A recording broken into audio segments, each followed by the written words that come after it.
Let me say something that may save a woman years of confusion. Spiritual language is not the same thing as spiritual safety, and a lot of women need to learn that distinction before it costs them their clarity, their peace, and sometimes even their lives. Because some of the most dangerous men do not approach women with obvious darkness, they approach them with holy language. God told me, "You are my wife. I can see your purpose. We are called to build kingdom together. You are different. You are an answer to prayer." You know, and if you are a woman who loves God, who takes spiritual things seriously, who wants to honor purpose, who wants your relationship to mean something beyond surface attraction, that kind of language can go straight past your defenses. Not because you are foolish, but because you are sincere. And sincerity without discernment can be very vulnerable to people who know how to sound spiritual without actually being safe. And that is the part many women were never taught. A man can know the language of purpose and still be deeply entitled. A man can say kingdom and still want control. A man can say wife and still not have the character to honor one.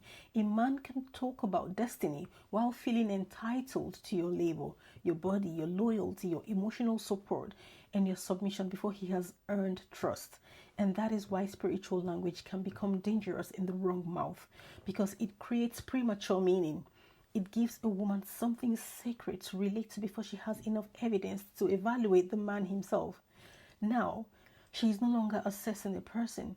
She feels like she's responding to a spiritual event. And once that happens, her discernment can start getting bypassed by the weight of what this sounds like. That is how confusion begins.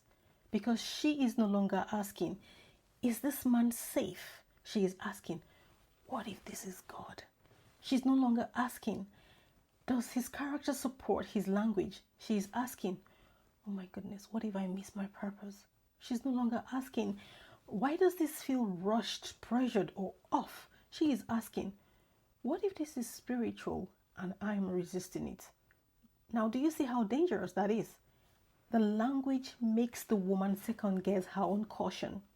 And that is exactly why some men use it. Not always consciously, but often strategically. Because spiritual language can create access faster than character could. If a man can make you believe that saying yes to him means saying yes to God, he has just moved the entire conversation out of the realm of discernment and into the realm of spiritual pressure. Now, your hesitation feels like disobedience. Now, your questions feel like fear. Your boundaries feel like resistance. Your slowness now feels like a lack of faith. And all the while, the real issue remains untouched.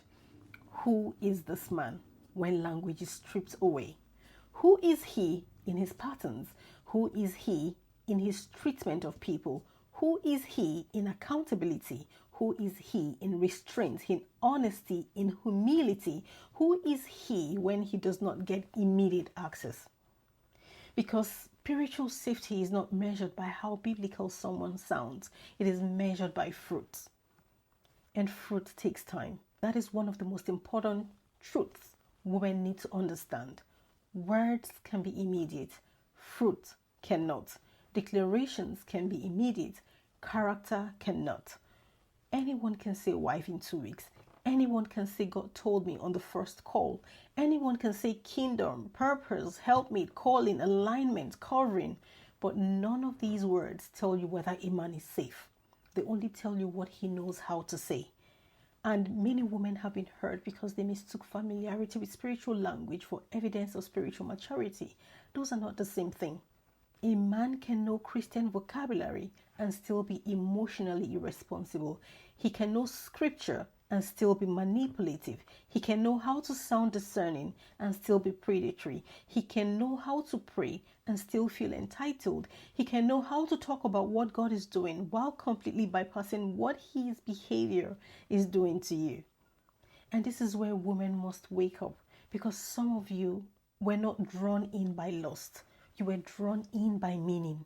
You were drawn in by the possibility that this was holy, that this was ordained, that this was purposeful.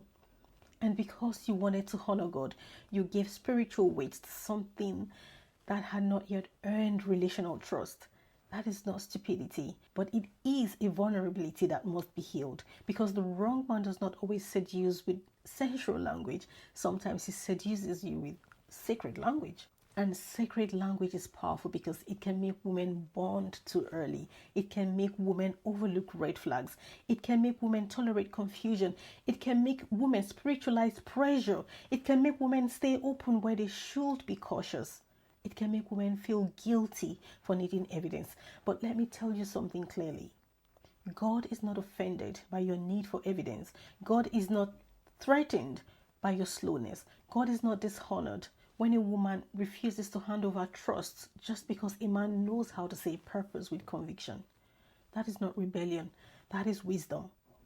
Because a truly godly man does not need to use spiritual urgency to override your discernment. He does not need to force spiritual meaning before trust has had time to grow honestly. He does not need to pronounce wife over a woman he has not yet proven safe to lead, safe to love, safe to honor, and safe to handle.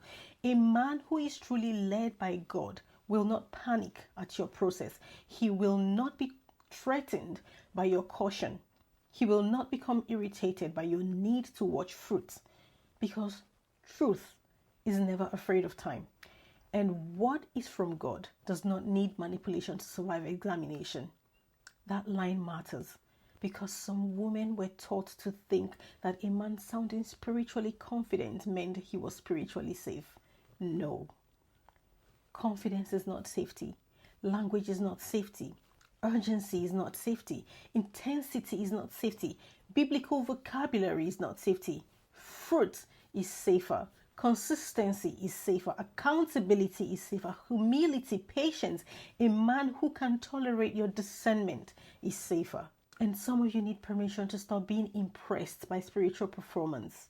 You need permission to stop confusing he speaks well with he is well.